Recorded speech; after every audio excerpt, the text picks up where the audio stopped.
This will be my first vlog. Eh,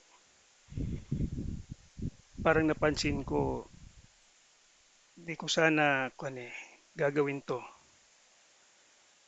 Pero napansin ko na yon yung sabi ni Senator Amy Marcos na there seems to be a social disturbance or unrest. And maybe pinapatunguhan ng kanyang sinasabi, ang mga multimedia or social platform vloggers tulad ng nakikita nyo sa screen na recently nagkaroon ng collaboration, nagdi-discuss about sa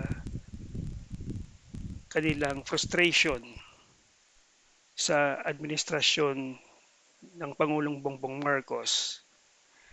And practically, ang dami nilang mga dinaanan.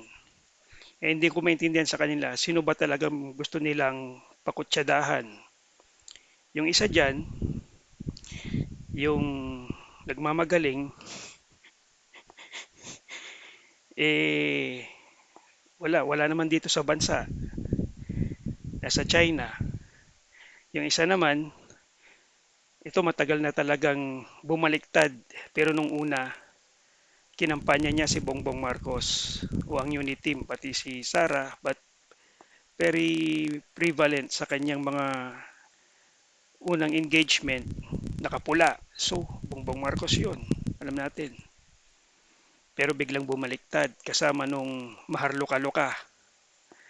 And then, itong mga dalawa sa upper portion, yung isang nasa China at itong isa naman inaantay na lang ata niyang maligwak dito sa Pilipinas, eh, bumaliktad. Marahil hindi nila nakuhang gusto nila or dahil nga sabi ko marami silang diniscuss at di ko maintindihan sinong gusto nilang pakutsadahan. It's either yung dati nilang kaalyado na si RJ Nieto, si Kambing. Oo.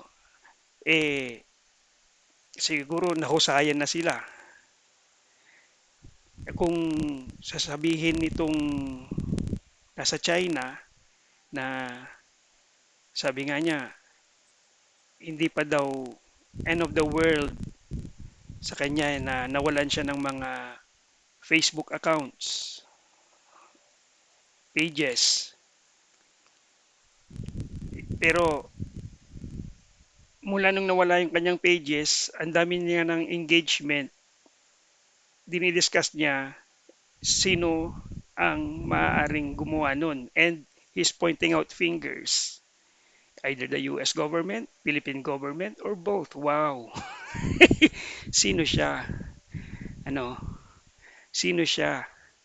Para naman siyang isang presidente ng isang bansang ah, second tier or first tier. Kasi kung sa bansang malnourished na yan siguro, hindi na siya papansinin.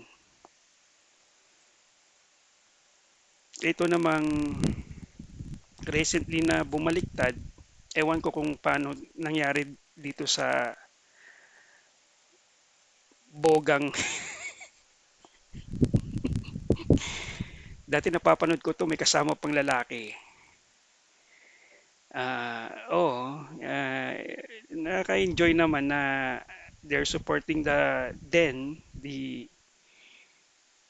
administration, pero ngayon di niya na ata kasama yung kanyang partner or nag-iba sila ng pananaw sa buhay about the government. And ito nga, yung pananaw na yan sa government, kung sa tingin nila yung kanilang mga engagement sa social ay magkakaroon ng big impact para itapal ang government o maybe ito na yung basic na pwedeng gawin ng isang terrorist, parang NPA kung na yan, style, di ba? O sisiraan mo yung gobyerno. First and foremost, ewan ko lang dito sa nakapulang nasa Canada kung bumoto nga to, nauwi ng Pilipinas ng bumoto, pero sigurado yung dalawang nasa taas, alam ko binoto niyan. Sinuportahan nila dati. Pero ngayon, bumaliktad na. So yan, ganda nga ng suot nila. Nilagyan ko ng suot kasi yan, gaya ng aking intro song, magbabago ang lahat, magbabago ang lahat, magbabago ang lahat. Sila yon. So,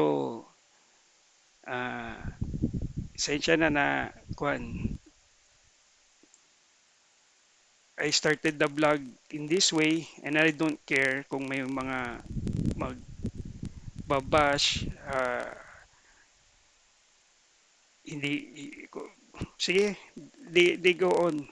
Magandang kuan, mas maraming positive and negative reactions are all engagements.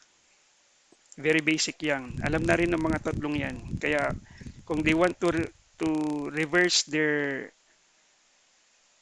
belief na mapapabago ni PBBM, Inday Sara,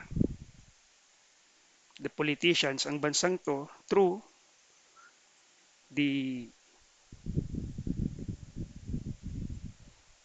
compass ni PBBM,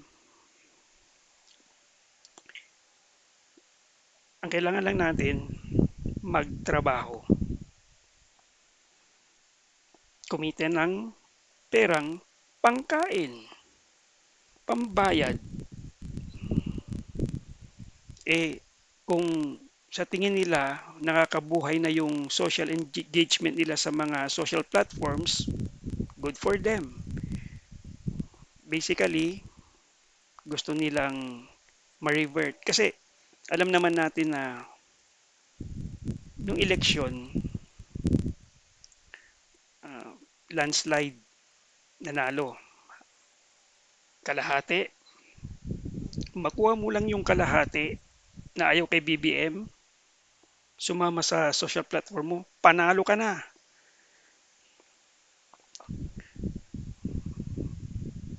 Yes.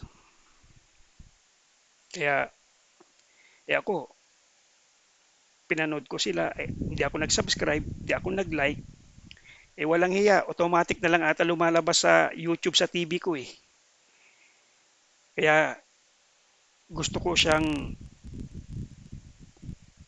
lagyan ng premium para ma-filter out ko yung mga content na ayaw kong makita.